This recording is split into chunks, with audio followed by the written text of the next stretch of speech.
जिस ज्ञान व्यापी की साधना के लिए, दुर्भाग्य से वो ज्ञान व्यापी आज लोग उसको दूसरे शब्दों में मस्जिद कहते हैं, लेकिन वो ज्ञान व्यापी साक्षात विश्वनाथ ही है। जिस ज्ञान व्यापी की उपासना के लिए आप केरल से चल करके यहां आए हैं, मैं उसका साक्षात स्वरूप विश्वनाथ हूं। ये जो भौतिक अस्पृश्यता है, यह न केवल साधना के मार्ग का सबसे बड़ी बाधा है, बल्कि राष्ट्रीय एकता और अखंडता की भी सबसे बड़ी बाधा है। इस बड़ी बाधा को अगर हमारे समाज ने समझा होता तो देश कभी गुलाम नहीं होता। आचार्य शंकर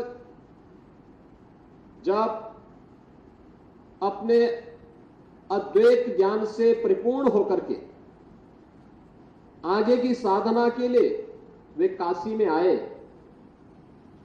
तो काशी में साक्षात भगवान विश्वनाथ ने उनकी परीक्षा लेनी चाहिए।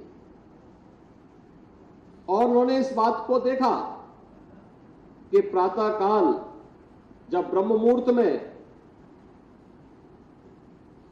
आदि शंकर गंगा स्नान के लिए जा रहे होते हैं, तो वह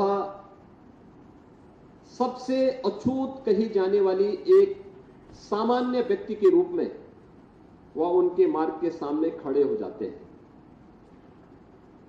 तो स्वाभाविक रूप से आदिशंकर के मुंह से निकलता है, हटो, मेरे मार्ग से हटो।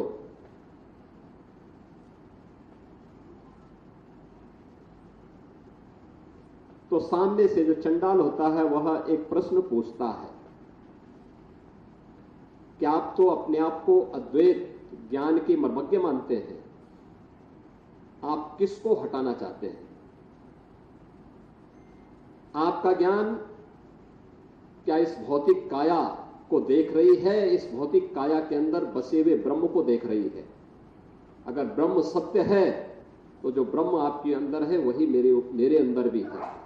और इस ब्रह्म सत्य को जान करके अगर आप इस ब्रह्म को ठुकरा रहे हैं तो इसका मतलब आपका ये ज्ञान सत्य नहीं है।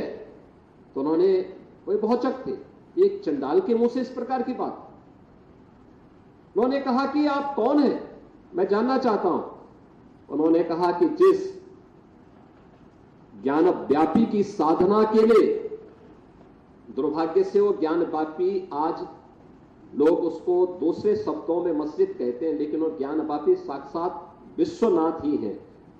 जिस ज्ञान व्यापी की उपासना के लिए आप केरल से चल करके यहां आए हैं, मैं उसका साक्षात स्वरूप विश्वनाथ हूं।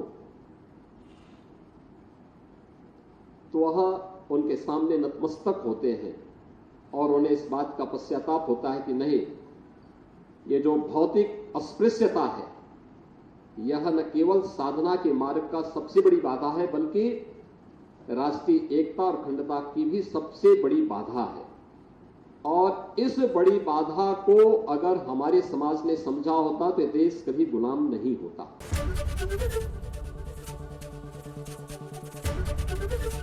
एबीपी गंगा, खबर आपकी, जुबान आपकी।